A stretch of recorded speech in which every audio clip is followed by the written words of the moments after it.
How I balance faith, family, and business.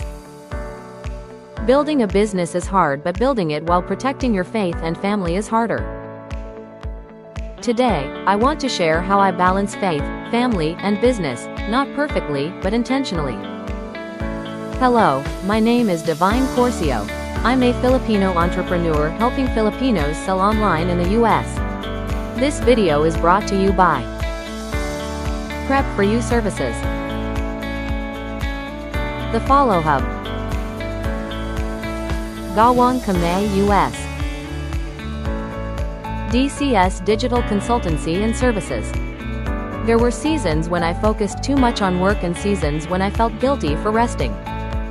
What I learned is this: balance is not about equal time. Balance is about right priorities. I schedule my work. I protect my family time. And I start my day with prayer, not pressure. Success means nothing if we lose ourselves in the process. If you're building a business and trying to honor God at the same time, you're not alone. Subscribe and stay. This space is for you. Next week, I'll talk about trusting God when income feels unstable.